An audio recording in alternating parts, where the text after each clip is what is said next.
Doesn't matter if you have one ass cheek and 3 toes. I will beat your ass.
Welcome to the One Ass Cheek and 3 Toes. I am your host, Nate the Great, and I got my guys here, B. Strilla and Jay.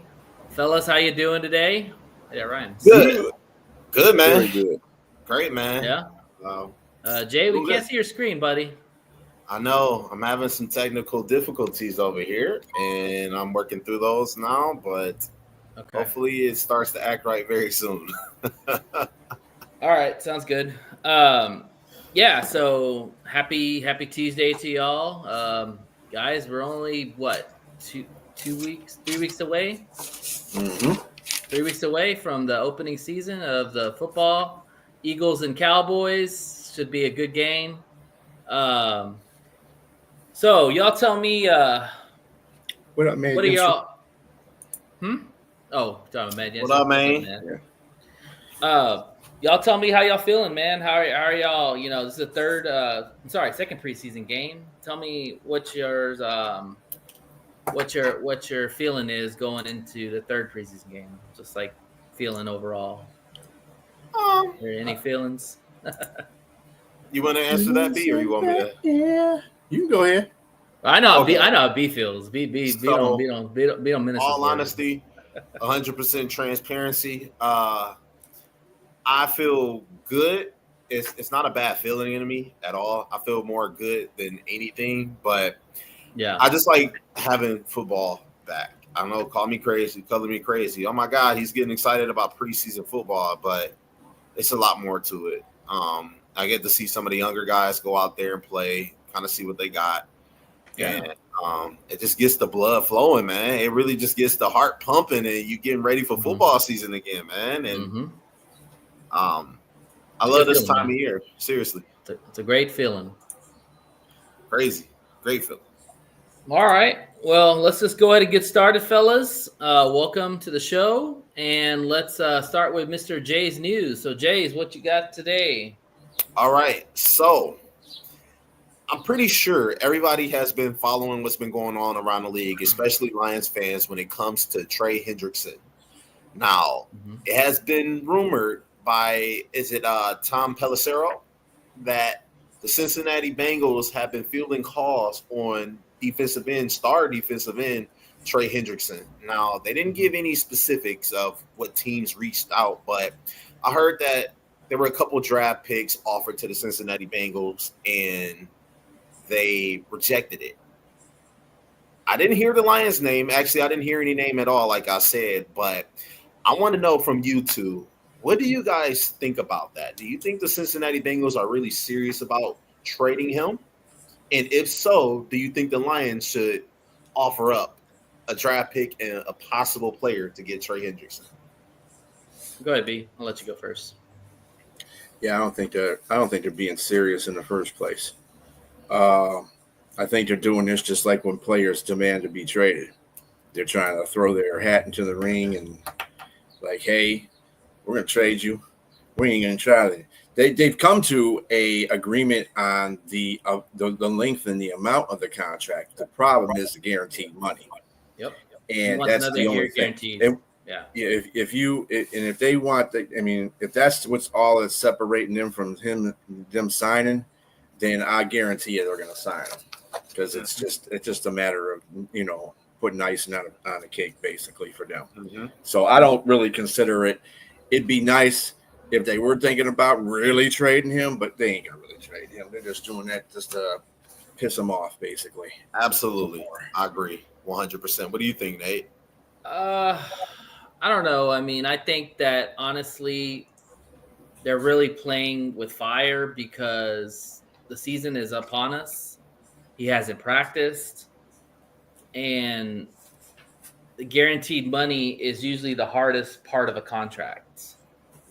Like you can negotiate the length and the years and all that. That's not a problem. It's the guaranteed money that you're giving up front to the player. And Cincinnati has been known for the longest time to be very cheap. And so I think if they're going to do it, it's got to be done now, because the reality is if you don't do it now, he could hold out early part of the season. Let's just call it what it is. Yep. There's a good possibility he could. I don't like the idea that they're asking for a draft pick. Well, I like it. The draft pick makes sense. I don't like the idea that they're asking for a good player. Because the reality is, if you're going to get Trey Hendricks, you probably already have a good defense, and you want to keep your players. I don't think that somebody's going to trade one for one. So I think that Cincinnati will move off of that. And like I said, I think they'll be drafted. So the reality is, one player from another team is not going to make it. I mean, losing Trey Hendricks is going to hurt really bad, regardless. We know how that team was. Yesterday, we saw the run. They didn't even have their back. They didn't have the card. Still, back there. So you're kind of breaking up there. I was just going to say, I didn't know if that was me or if that was Nate or not, but you sound kind of muffled. Okay. Let me see. Sorry, fellas. Oh, you know what? It might be my headset. Technical difficulties today, y'all. Give me a sec here. We're in preseason too. But y'all go ahead. I'm with me, I'm leaning more toward what B was talking about. I do think that this is kind of like smoke and mirrors. I do think that behind the scenes they're talking and they're going to get things done. They're probably just throwing their hat in the ring just to see what other teams may offer. I really think that a team like Cincinnati would be just stupid, for lack of better words, to get rid of Trey Hendrickson at a time like now that you extended a lot of your offensive players. You got one of the best offenses in the league. You really just need a defense. That was their biggest problems. Now, why would you want to trade away your best defensive player just because of a contract, right? And Trey Hendrickson, let's be honest, what he had 17 sacks last season, and the year before that, back-to-back double-digit sacks. And the defense is so bad. And, you don't want to pay him. Now, granted, I understand that money, and when it's a business, he's getting up there in age, but if the Cincinnati Bengals are serious about winning, there's no way in hell you trade him away, no matter who you get in return, unless it's somebody like a Myles Garrett or Micah Parsons, right? But we know that's not going to happen. Now, I do also agree with you, Nate, that if you trade for a Trey Hendrickson, more than likely your team is already good and on the cusp of a Super Bowl. So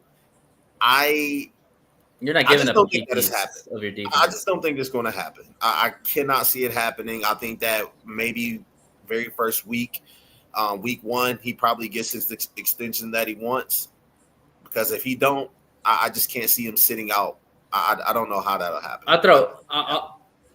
Can y'all hear me now? Do I sound clear now? Yeah. Yep. Okay, cool. All right, cool.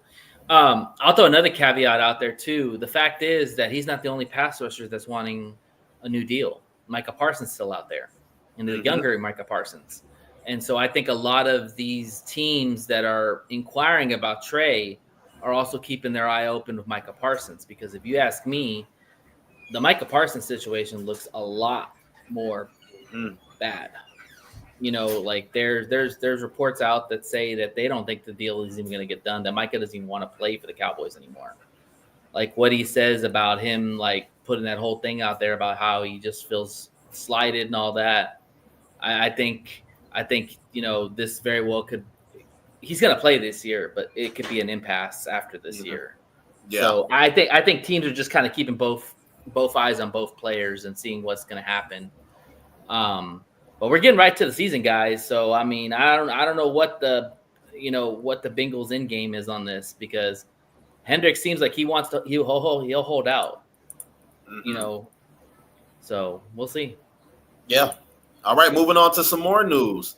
So unfortunately, I got some sad news. McMillan, the player for the Tampa Bay Buccaneers, I almost called them the Milwaukee Bucks, but has been put on IR due to a neck injury. He could miss some extended time.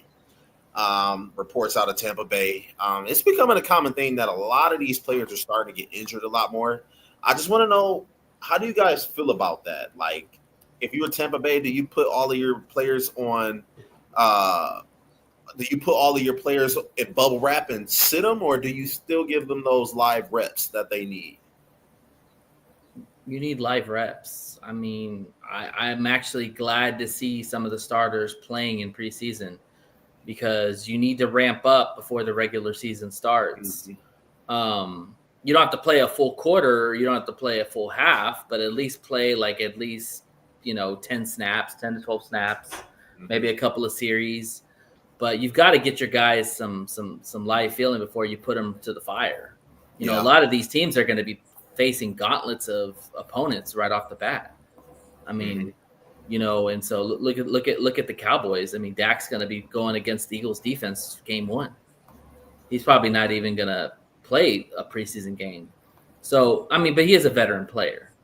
But injuries are just a part of the game, man. And the reality is that you can't play scared. It's just, it is what it is. We talk about the Lions, how the Lions play more of a physical brand of football. Injuries are going to happen. It just happens that way. When you practice hard, injuries happen. It's just the way of life, and you can't play scared. Definitely. And what about you, B? What do you think about that? Yeah, my sentiments are about the same as Nate's. I mean, it's football. That's what you get paid to do. All these players coming out of here, they're faster, they're stronger, but they get injured more easier. I think that's part of the problem with this generation of players. I think a lot of these players take their off season off literally. They don't do what a lot of these football players do. Pro football players that are veterans or ones that have good upbringing in that kind of a setting, like Amon St. Ra. You don't ever see him injured, and if he gets injured, he plays through that. You don't care. And you don't see enough players doing that because they're, I want to say, for the lack of it, they're kind of sissified.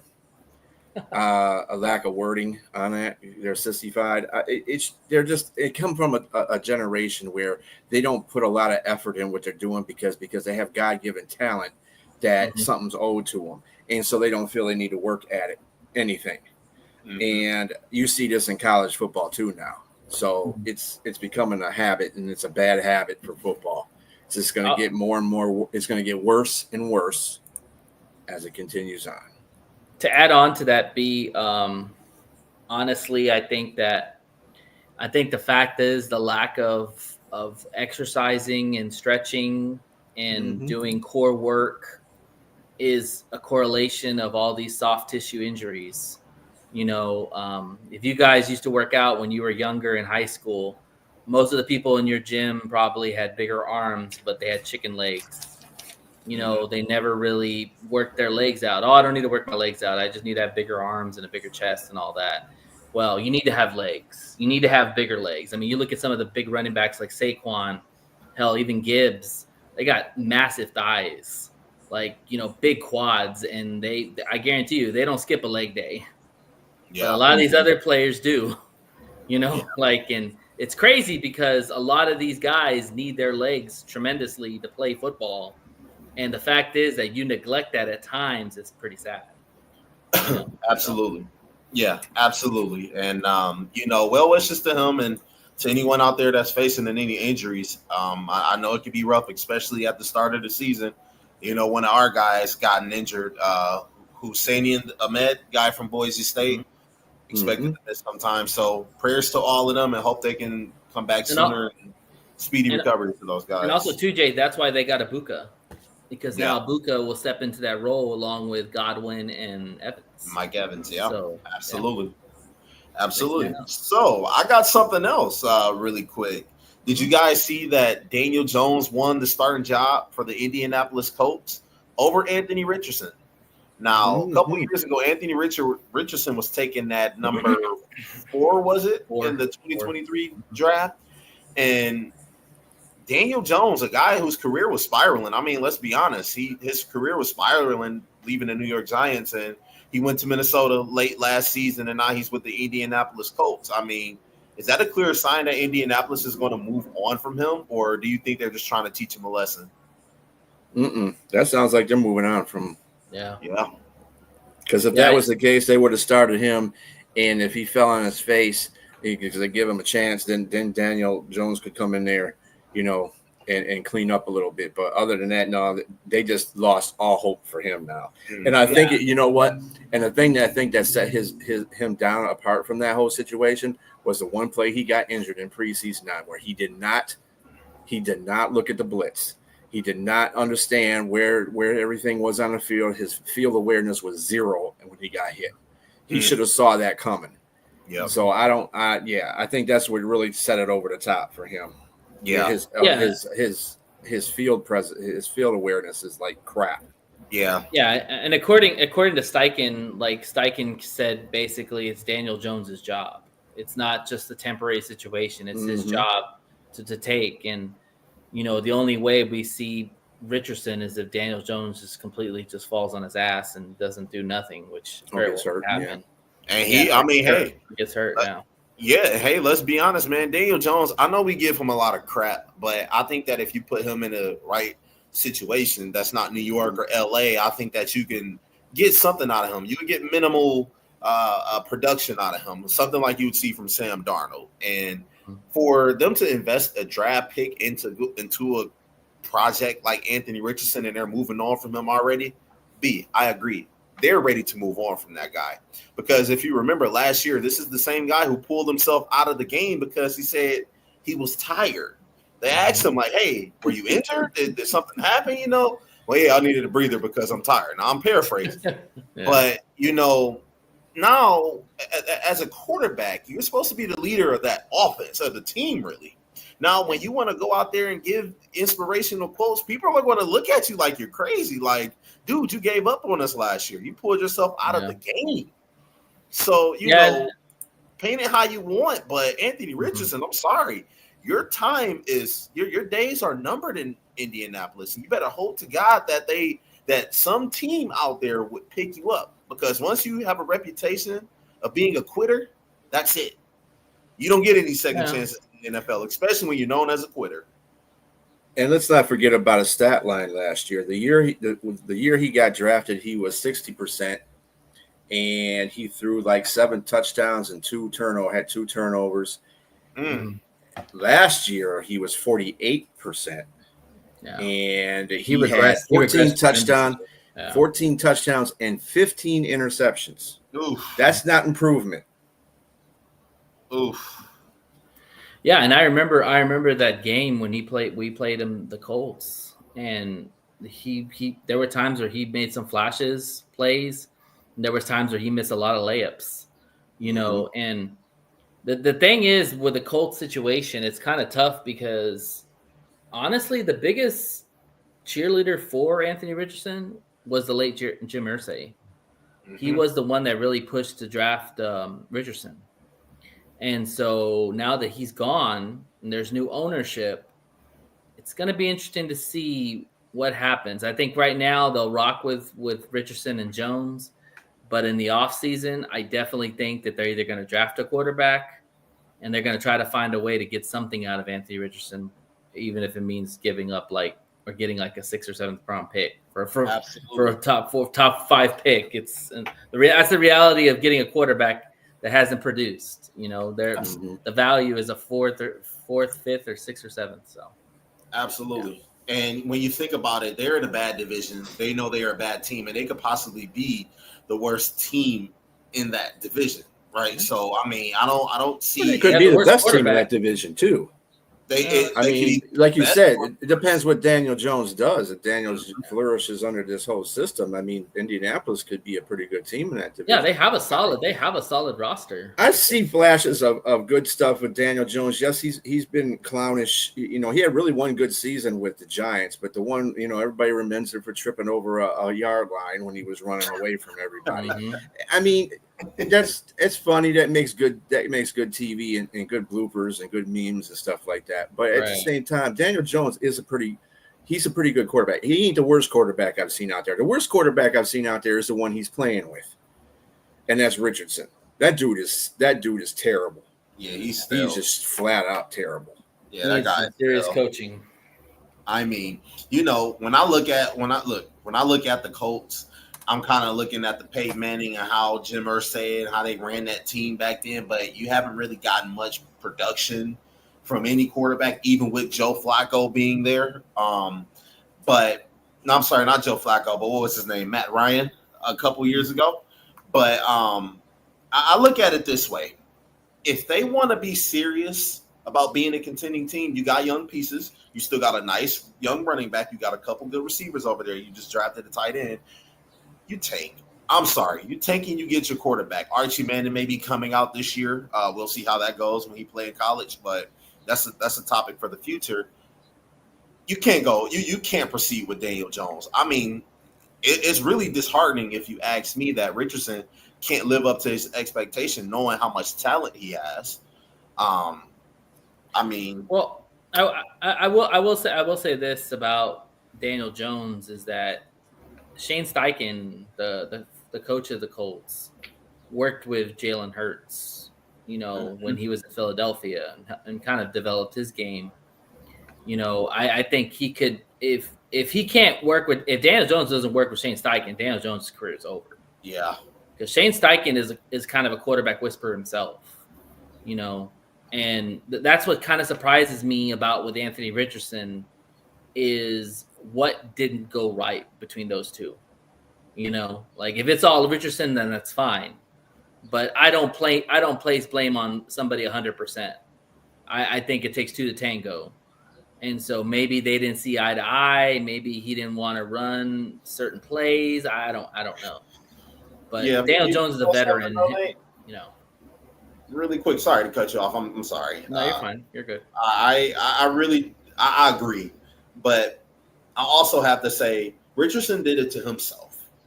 He really did. I mean, he was given all the wrong signs that he's not a leader for the team. Colts are looking for a leader on that offense. They just don't have it, and Anthony Richardson doesn't have that it factor.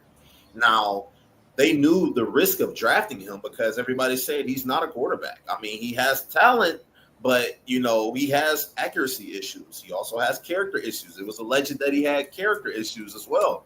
So, you know, I mean, I really think Anthony Richardson did it to himself, and especially being drafted as high as he did, he should have came in automatically ready to prove doubters wrong. Now, when you go out there and you pull yourself from the game, that is the worst mistake you can do. And admitting you weren't injured, you were tired. Yeah, that wasn't a good look. Just to believe in you. You want the whole front staff to believe in you. And if you're tired, damn it, go out there and gut it out like every other player is. I'm pretty sure every other player is tired and injured as well, but you don't pull yourself from the game because you needed a breather. You're going to be known as a quitter, someone who's lazy, who's not willing to put in the work. Yeah. That is the worst reputation that someone could have in any sport across the board. It could be soccer, football, hockey, baseball. If you quit on your team, nobody's going to want to take that chance on you, especially when you're making a name for yourself. You're not wrong, man. He did it to himself. So we'll see what happens. And maybe quarterback's not his position. Maybe he needs to go to tight end. Maybe he needs to go somewhere else. You know, maybe quarterback's not his position. Maybe. And to close our news out, Isaiah Bond. I know you guys know who that is, receiver for the Cleveland Browns. He just signed a contract with the Cleveland Browns. Grand jury decided not to indict him for his alleged sexual assault charges. Alleged. I mean, what is going on in Cleveland? You got a couple of people that's getting in legal trouble, whether it be Quinshon Judkins with his problems that he has going on off field, then you got Isaiah Bond. What is going on? Well, Isaiah Bond wasn't drafted by Cleveland. He wasn't in the draft at all. He was undrafted because of his problems. I think that, the laws got to prevail in these cases, and I think they did in both of these situations for both of these young men, and hopefully they can recover from this and play some good football. Isaiah Bond probably would have been a number one pick had he had all these issues going on with him. So, hey, he might be one of those guys that's a surprise in this season of anything in Cleveland, okay? Because Cleveland really is not going to be the team that everybody's going to be looking at like, wow, they're going to be a losing organization this year. So I would think that Isaiah Bond would probably be their gold in the rough, Yeah, the talent is there for Bond, really. Honestly, some people said that he was more talented than Matthew Golden. Maybe not as polished as Matthew Golden was, but I saw this guy play on TV a lot, and this guy's got wheels. He's got speed. His ceiling's probably a lot higher than Matthew Golden. The thing is with Bond is that, he wasn't drafted, like B said, because of the open allegations and all that. But it comes back to a bigger point. Everybody wants to say about the Lions, oh, we only draft Boy Scouts. We don't go for guys that are a little bit toting the line, on good and bad. True. But yeah, I get you. Right. But the reality is they do that for a reason, because you keep your team out of the headlines. Yep. That's the reality. Look at Cleveland. They just got a guy who had a sexual allegation. They have Quinshon Judkins, who they're dealing with his allegations or stuff like that. And from a lesser standpoint, I'm not trying to put Shador in this situation, but with Shador with his stuff, you got a lot of personalities on that team, and not a lot of leadership, and that causes problems. That's why players, coaches, and GMs will always say it's not always about the talent; it's about the fit, the culture fit. And when the Lions draft players, they draft them to fit their culture, not the other way around. They could care less about the talent. They know that if they get a guy, they know that the talent is there. But it's all about, do you fit with our culture, and will you buy into what we want to do? If you do, then you're going to be a Lion. If you don't, like Dan said multiple times, it might not be for us. And that's going to piss off a lot of the fan base. But you know what? Kick rocks, because you know what? Their formula has worked. That's all. I agree with that, but I also don't want to play the game of just culture, because sometimes there are going to be players on your team that you don't want to, invite to your family cookout or to your family church, right? But if those players can help you win, you draft them. The only thing I'd say, when it's something as serious as an alleged sexual assault charge, that's something that I like to kind of stay away from, because I have different beliefs about that, and I'm pretty sure everybody does, but that's something very serious that you can go to jail for. It's not just something that, you get suspended by the league and you got to sit down in front of a committee or something like that. This is like actual legal trouble that can land you in jail for a very long time. Yeah. But the attention, really, let's just be honest. The attention that it brings, every team has attention brought to them. If you look at our offseason, we had Alex Angeloni and his contract problems.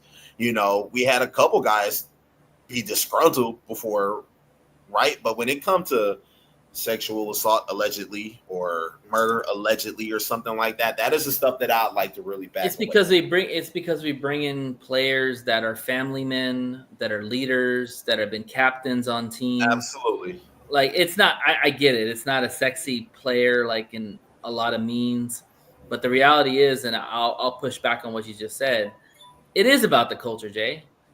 They're not gonna take a risk on somebody that won't fit their culture, because one egg can ruin the bunch, and The only one I could say that maybe has semi kind of toted that line is JMO. But as you see with JMO's got a big heart. Right. Like he did the backpack drive. He's done many things in the community. He loves football. But That's one of the biggest reasons why they love him. He loves football. Yeah. Yeah, absolutely. And really quick for me, I'll just say, you see everything that J-Mo has gotten himself into, whether it be gambling, the alleged gambling, whether it be the alleged, well, it wasn't PEDs he was using. Am I correct? What was he suspended a couple of games for last season? It was a substance thing. Was it the PED substance to the gun being found in his brother's car? It's like, it's a lot of things that was being brought with J-Mo's name, right? But we knew his talent and we knew exactly what he was capable of. So we all overlooked it. I mean, a lot of Lions fans were looking to make cases the reason why J-Mo was innocent, and people were picking on him and trying to smear his name, right? So, I mean, he's a knucklehead. Let's just be honest. He's a knucklehead, but he's damn good. He's not a bad person. He just kind of puts himself in bad positions. Yeah, he's just immature. He's immature. Yeah. He came into the league immature. He surrounded himself with probably some of the wrong people. He knows that. That's why it seems like now it looks like things are better with him. I noticed he brought his mom, or maybe his mom came to Detroit, or I don't know if she's living in Detroit now. But maybe they've brought more people around J-Mo to kind of like settle him down a little bit. Because, yeah, I mean, he's still young. You know, when you're young, you're crazy sometimes and you don't know better and all that. But he's got great leadership around him. Amon-Ra St. Brown, St. Patrick. Patrick. You know, Scotty Montgomery. Those are all great leaders right there. Dan. You know, when you have strong leaders, you can kind of get questionable dude's character, but the Lions won't do that. That's what I'm trying to say, is that if you look at the Lions' track record, they don't, going forward with this regime, they don't do that. They will not do that. They will steer away from those kind of guys for the most part. Absolutely. I agree. I think they do stay away from those guys. Yeah. So, but that wraps up my news. Thank you. Thanks, Jay. Yeah, thanks, Jay, for the news. All right, let's talk some preseason football. So our Lions unfortunately lost. It was in front of a big crowd at Ford Field. The preseason, I don't know what the exact attendance was, but it was a good showing. It was good to see the fans back in Ford Field. I know it's been a house of horrors lately after the Commanders game, but it was good to get the fans back in there. Yeah, unfortunately, the Lions lost 24-17. I just finished watching the game yesterday and today. So I want to get y'all's thoughts and give me your studs for the game. So we'll start with you, B. I think Nick Whiteside played really well. Of course, Tesla, he was outstanding. That guy's every time a stud. I think that Kyle Allen I think the game he had before was better than this game, even though he had 2 touchdowns, no turnovers. The only reason why I say this is because I put a lot of pressure on 8-year veterans. Okay, first of all, dude, you got to make some throws, and he didn't. There was a couple of throws I was like, dude, you are an 8-year veteran. There's no reason why you should be making throws like that. But I mean, he got the job done. So at the end of the day, you know, he did well. That's huge. He had no turnovers, right? And for the best part, I think that the offensive line did well. I think the defensive line did pretty good too. Besides the fact that these were sec 2s and 3s that were playing, there were no starters at all playing. Right. So they did a pretty good job. I mean, to lose, you know, and stop, and for fans of the Lions, stop bringing training camp and you know, them playing against them during training camp into this game, because they were using starters then. They weren't using starters in this game. So don't, well, how could they lose to the Dolphins? Well, they were playing 2s and 3s, man. They weren't playing the starters. Yeah. And who cares? Y'all with your preseason. Oh my God. Like the Bears are going to the Super Bowl because they beat Buffalo in preseason. Yeah, man. Dude, Bears are winning the Super Bowl. Damn it. They went out there and beat a preseason Buffalo team. They went 4-0 last year. Well, how did that work? They won 3 games. Man. Or how many games? Oh my Jesus! All right, Jay, who are your studs? Okay, I went off the rails a little bit, but I'm going to say Meeks, stud. Yeah. Oh yeah, Meeks was real good too. Yeah. 93 yards. He was averaging damn near 13 and a half yards per catch, and he had a touchdown. Meeks, he played really well. I mean, how do we keep all of these wide receivers, man? You got Tesla, obviously, Amon-Ra, J-Mo, Khalif Raymond, but Meeks is good. Lovett is playing good. Tim Patrick, I mean, obviously, he's going to have him a spot. So it's like, how do you choose who to go? Because they all do something, right? I seen him get a lot of good contested catches, and I mean, he was looking damn good out there, man. I got to go with Meeks. That's my guy. All right. Okay. Anybody else? I want to throw Uku out there. Uku, he had a critical sack, and I know he just wasn't in the backfield every single play, but the way he moved, his lateral movement, the way he got in the backfield to get that sack, that was a veteran move right there. I like it. I'd like to see him get a little bit more playing time and possibly make the roster and get a couple snaps in the game just to see how he do, because I think he got some talent. All right, Robbie, you're treading the line here, buddy. Don't be mad, Robbie. Dumb nickname. Better than all receivers. Right, just because, again, all our receivers are better than your receivers. Anyway, and by the way, Isaiah Bond was not criticized for his route running. He might have a small frame and he can't block, but he was really good route running. Route running was great. He's got tremendous speed too. So he was leaving yards in a cloud of dust type of guy. He was good at Alabama. He was good with Texas.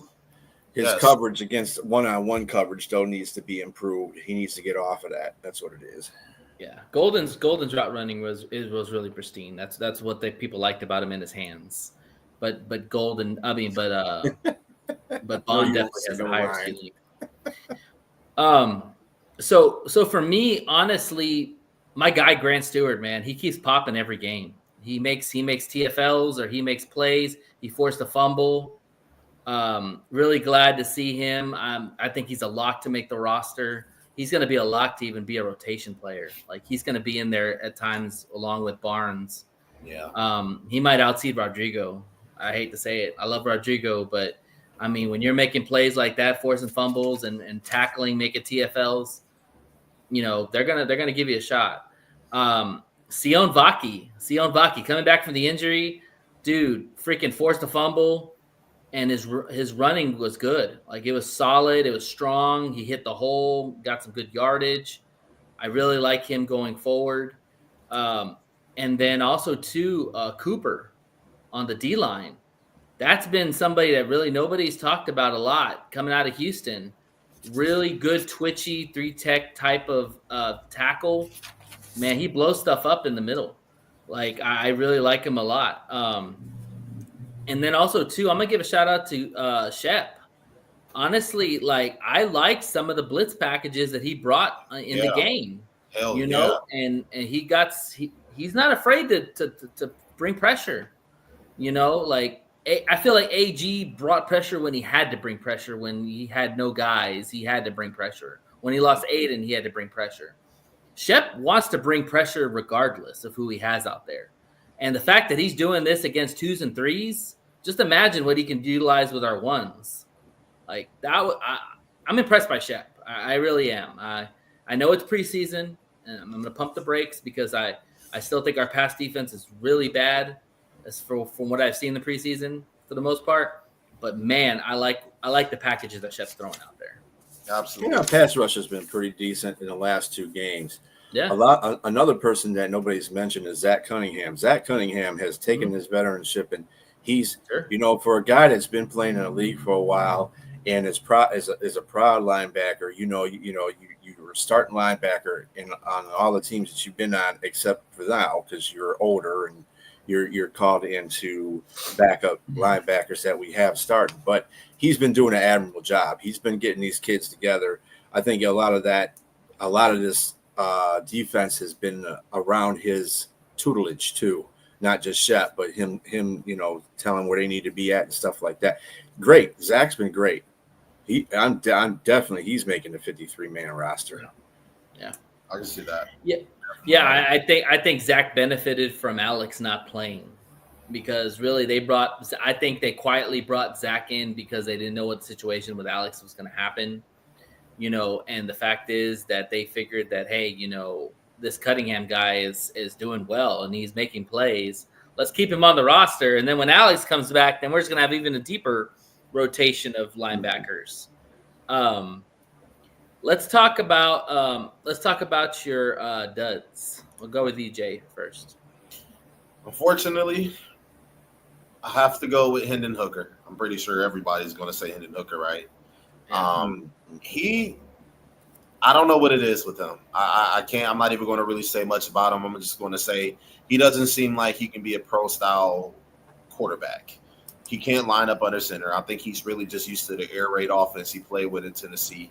But when he has to sit back and actually take the ball from under the center, have to go to his second, third read, I don't think he really does that at all. If they aren't all going Hail Marys and out routes and stuff like that, it just doesn't seem like he can make the play. And he had a nice little drive toward the end of the game where he picked up maybe a couple of first downs, and then he threw an interception to end the game. Now, credit to that Dolphins player. I forgot who it was that got the interception. That was a hell of a play, man. I don't care. Credit to that guy, not every but pick is the same. That was a hell of a play. But something, a veteran would have been able to make another read or throw the ball out of bounds if you're being pressured. Something. Get rid of the ball. Do not turn the ball over under any circumstances. And he's been doing that a lot recently, whether it had been the fumbles or the interceptions in the Hall of Fame game. But it just does not seem like he's fit to be on this offense. He can play somewhere else that, you got 4 speedy receivers that can do Hail Marys, but it won't work here with the Lions offense. It's just too methodical for him, and I just don't see the game slowing down enough for him to be able to take that backup position. Yeah.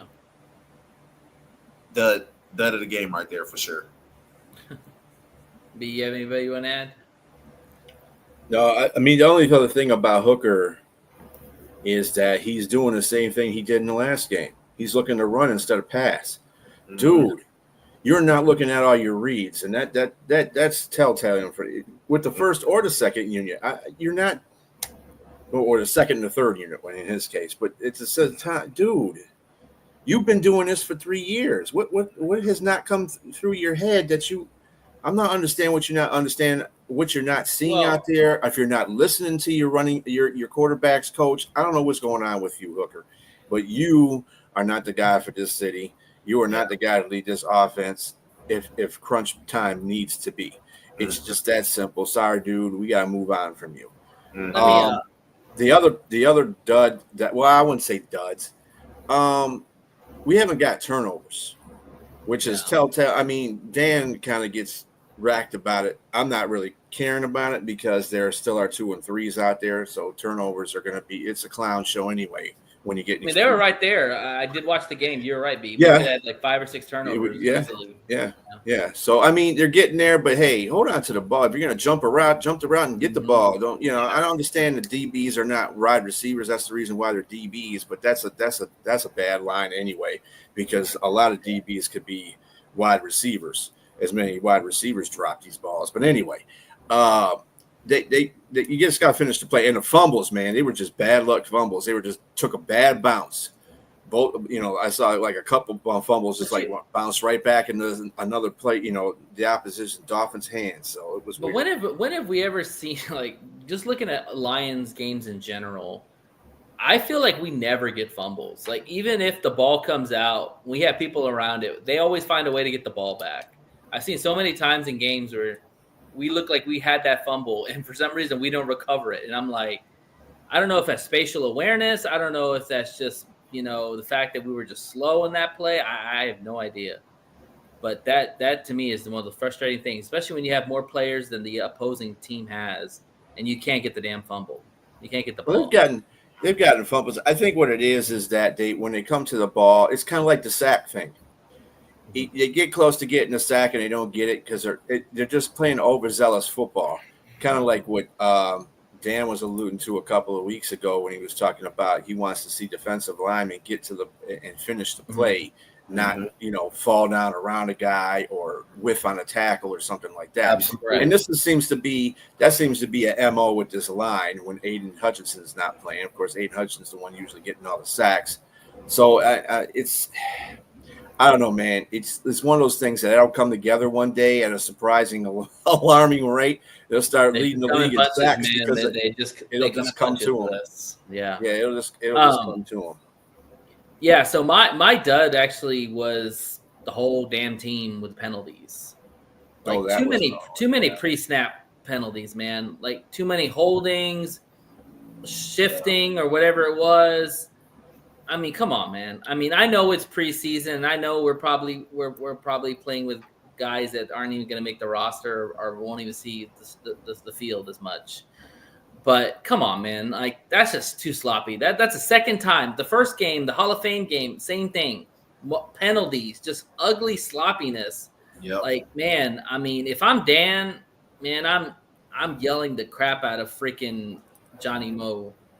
Even though, it's against backups and all that. Hey, dude, you got to get your guys ready as if they're going to be starters. That's the way I look at it. Mm-hmm. Well, that was just as much. There was just as many penalties on defense, too. Just don't forget about that. It was a lot. Yeah, that is true. Yeah, that is true. It was a lot of penalties. But, going back to what B was talking about, it's an overzealous, defensive line, and they kind of play that way without Hutch. I totally agree, and I think partially the reason is because there are a bunch of guys trying to make the team. And in order to make the team, outside of your talent, you have to be smart. You have to be poised. You have to understand your assignment, right? Like, you don't always have to go for the strip, or you don't always have to – I mean, the goal is to get to the quarterback and get the sack. But if you know that you can't do it, don't try to over-pursue. Put pressure on the quarterback where he's uncomfortable. Make the right assignments. That's a part of being a football player as well, and especially they're just trying to do too much, man. That's what they're trying to do too much.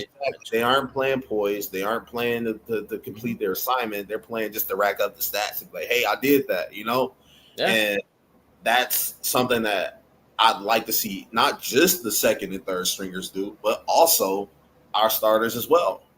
Complete your assignments. Your assignment is to get in the backfield and make the quarterback uncomfortable. If you get the sack, cool. Yeah, absolutely cool.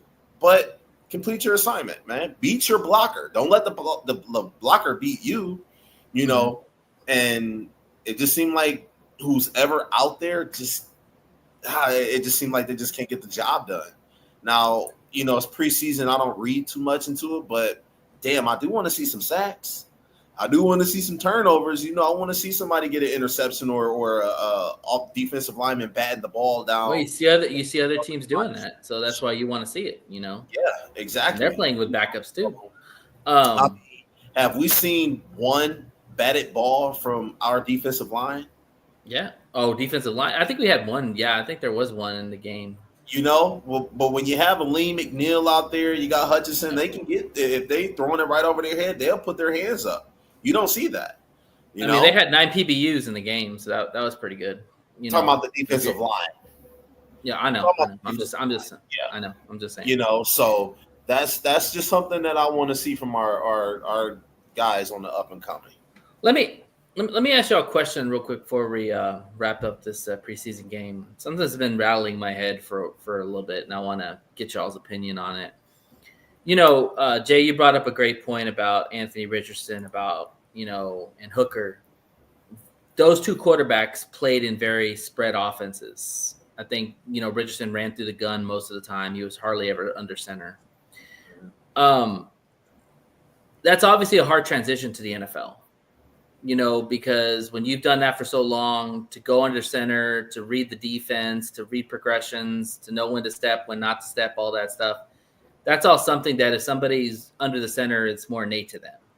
Somebody who hasn't been near the center, it's foreign to them. That's why it takes a little bit of transition to adjust to that.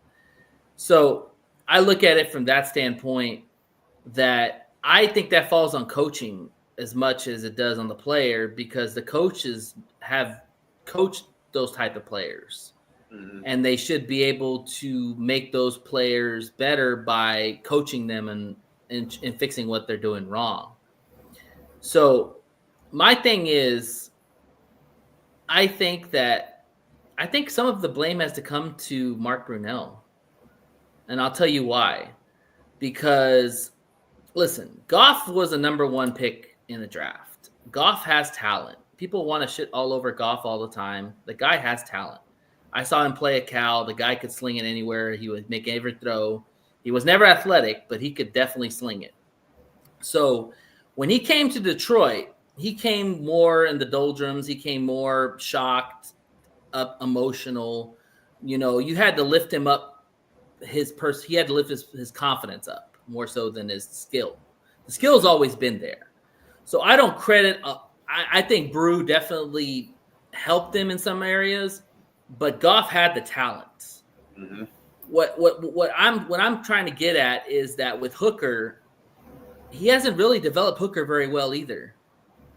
And that's concerning to me, because if the Lions want to draft a young quarterback in the future, that is probably going to be a dual threat the way quarterbacks go now.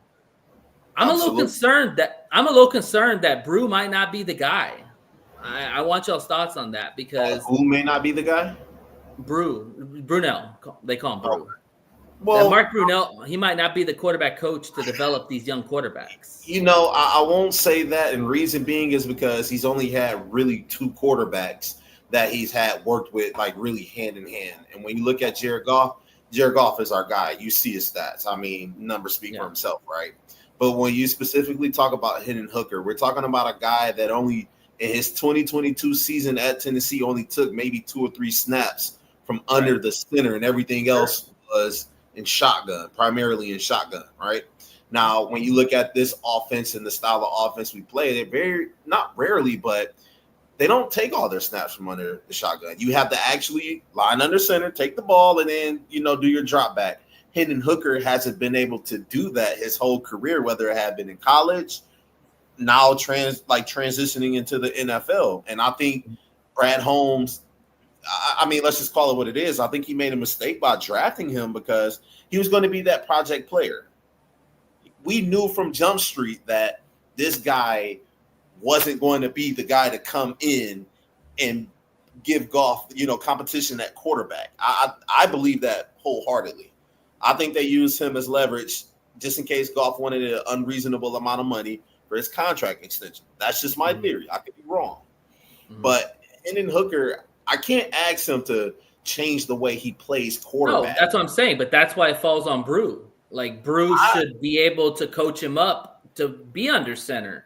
That's my concern going forward with him. No. I disagree with that, because you know what? You can only coach a player that wants to be coached. If Hooker's not being in that spot, he's not.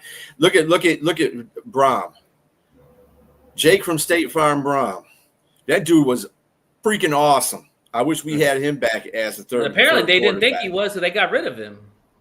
Well, I mean, he looked. That had nothing to do. I mean, Brunell had to coach him up. Yeah, but Fromm is a better thrower than Hooker was. I mean, I saw Fromm at Georgia. Well, that's the point I'm trying to make. You cannot correct something that's supposed to be that's natural to come to a quarterback. Absolutely. Okay, if you're not, it's like in Richardson's position, dude. If you're not looking at coverage, or you're not looking where your blitz is coming from, dude, you're not going to never make it in this league, because you're going to end up on a bench, or you're going to end up hurt. And this is the same thing what Hooker is doing. Hooker is not recognizing defenses. He's running before he makes a second read. And there's just things that he's just not getting. He's done this for 3 seasons. Mm-hmm. So I mean, if that's the key, he's not changing no matter who's going to coach him. Mm-hmm. So what percentage of the blame does the quarterback coach get? That's my question. I'm not going to really give him any blame, because you're not going to give the coach blame at all. Listen to this though, Nate. When you get drafted into the NFL, you're playing at the highest level that you could possibly play at. So obviously they think you're good. You're supposed to already have those qualities. Now, could you get better at it? Absolutely. Now, it's up to the coach to coach you up to get better at it, but you're supposed to have that experience and know what it is already. The knock that I have on somebody like Manu Giovanni, right? We go back and forth about that guy. You got to teach him to play football. I'm not supposed to, as a quarterback coach, it's not my job in the NFL to teach a quarterback how to line up under center and take snaps. and read defenses. He should already at least. I disagree with that because you just said yourself, if quarterbacks, if you played in college and you didn't play under center, it is the responsibility of your quarterback coach to teach you how to play under center. No, that is what a quarterback coach does. They try to prepare you to getting you to be for that offensive system, right? But you're already supposed to have at least the basics. You can't teach how you don't play a pro style in college. You can't teach. Yeah, you do. If you play for Alabama, you do. If you play for Ohio State, you do. Certain programs you do, but Tennessee does not play a pro style offense. I know that for a fact. Yeah, all shotgun. Florida doesn't either.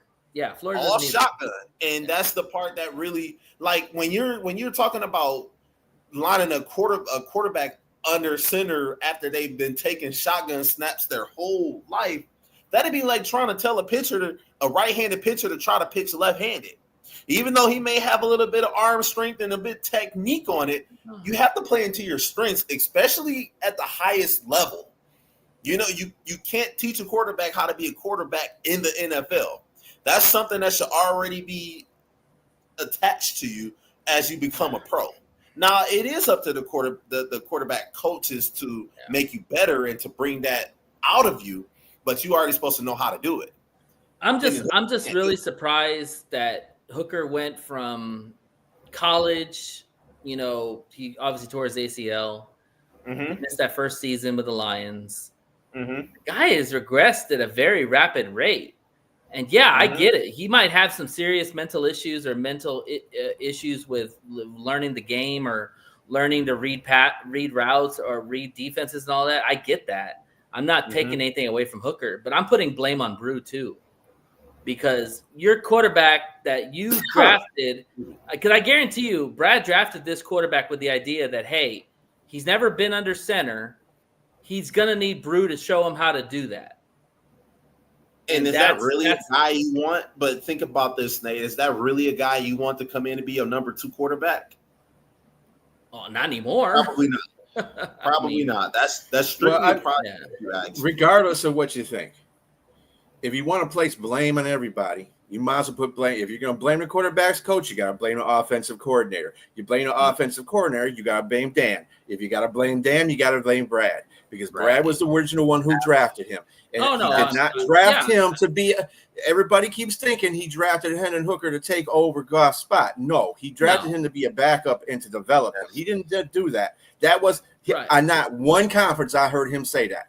Right, but the development was tied with the coaching. Like he drafted. If he cannot be developed, Nate, it doesn't always reflect on the coaching. Okay, but there is blame on you're the not coaching. A good quarterback. If you're not a quarterback in the NFL, and this is any position going from college to NFL. As I keep trying to reiterate to everybody all the time, college and NFL are 2 separate entities. The NFL is much harder profession to get into. Okay.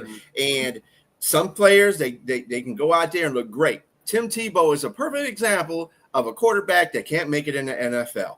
Dude was awesome in college. Yeah, because he ran a spread offense. He was never under center. Another point. That has nothing to do with it. No, it has nothing to do with it. Dude, they built an offense around him, and he still couldn't do anything. He is not a pro football quarterback.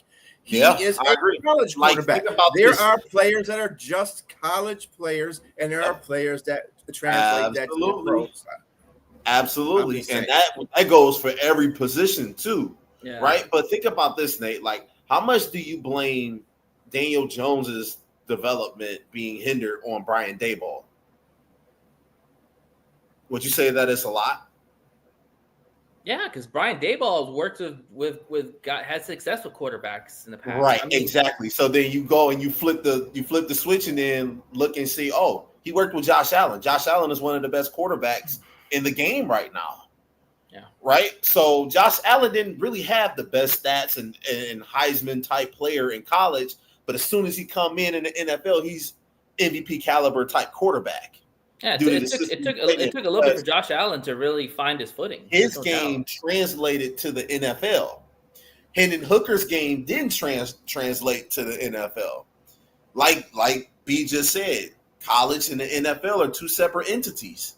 You're not playing against, a kid that was on a walk-on that played for a team, and you're playing against the best of the best. No, I get that part. I'm just saying that there needs to be blame on the quarterback's position coach too. Absolutely. Like I said, again, I am not placing blame on one particular person. If it's the whole offense that has a problem, if the quarterback has a problem and you think they need to blame the quarterback, they need to blame the offensive coordinator, they need to blame Dan Campbell, and they need to blame Brad for drafting. That's all I got to say. Agree. And you want to know all the way around. You know why I don't think that Hendon Hooker has been released yet? And y'all know you two are going to disagree with me, but I think Brad Holmes has a bit of an ego to say, hey, you know what? I can't release a pick, especially someone like him we took in the third round, and have that stain on my resume to say, hey, you know what? I actually effed up on a draft pick. I disagree with that because I don't think Brad has that ego. I think he doesn't have that ego. He doesn't have that ego, dude. He's released draft picks he's had before. Jamar Jefferson got released. He wasn't a third round pick. Come on, Nate. Like, he wasn't a third round pick. What about the tight end? What about the tight end that was Mitchell? Mitchell was released. Yeah. When did he take him? I think it was like third or something like that. Third round, yeah. That was a third round pick. But he doesn't need it. This is the reason why I'm kind of iffy about Tesla. He has bad third round picks. He may think he has good third round picks, but a majority of his third round picks suck. So hopefully Tesla works out. His first and second picks and his fourth picks are even good. But his third picks, third three is not his number. He got a good third round pick, Aleem McNeil. No, that was a fifth. That's what I'm saying. That's 50-50 going in his last 4 years. I think he was third. Aleem McNeil? Let me go back and fact check that. Yeah. No, I get it. Yeah. All right, let's move on to the next preseason game, the Texans and Lions. So, third round what do y'all? 72nd overall pick, third round. Okay, cool. 2021. All right, let's talk about what do you want to see in this? This is the last preseason game, right? Yep. Sure is. So technically, these preseason games for most teams don't matter as far as starters. This is where you got to make the team game. This is where you can make your last impression on your GM and coach to make your case to make the 53-man roster. So what do you guys want to see with this Lions current team right now in this last preseason game? And they're also playing joint practices too. I don't know. I think that starts Wednesday. Yeah, that starts tomorrow. Tomorrow. Yep. There you go. So yeah, they're coming to Detroit. So what I want to see is I want to see some starters out there. I at least want to see the starters get a series. Which starters are you talking about? Because I don't think they're going to have any starters. I know they probably won't, but that's what I'd like to see because we're going to hit the ground running very first game against Green Bay, divisional game. I don't want to come in a little bit rusty and, people dropping balls and say, hey, you know what? It's the beginning of the season. I want to be able to see our guys get warmed up a little bit. Mm-hmm. And I want to see how Aiden Hutchinson's leg is. I mean, I know a lot of people aren't worried about it, but I want to see how he explodes off the ball. I mean, I just want to be honest with you. I want to see how our whole offensive line with Penei Sewell, with Taylor Decker, with Ratledge, I want to see how they play together. Who's going to start where? Is Ratledge going to start at center or is Glasgow going to start at center? I just want to see what our week one starting lineup is going to look like.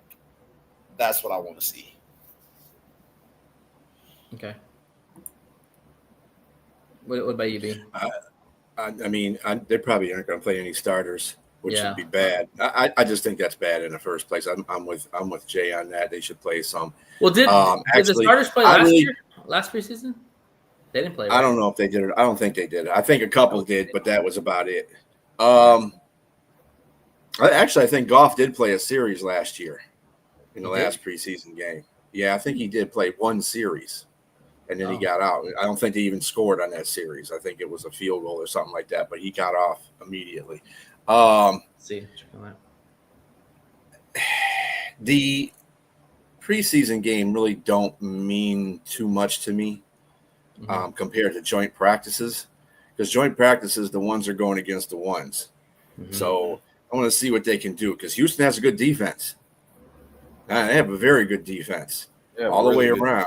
And I need to see them challenge that offense. Well, Texans defense will challenge that offense, so I want to see how that goes. I want to see the defense of the Lions versus Houston's offense will probably be more shifted toward. If I was given anything a shift, I would shift the Lions defense over to the Houston's offense, because their offensive line, they've lost a lot of good players, traded or lost a lot of good players. They got a lot of new pieces. They got a lot of new pieces on there, and they can go after Stroud.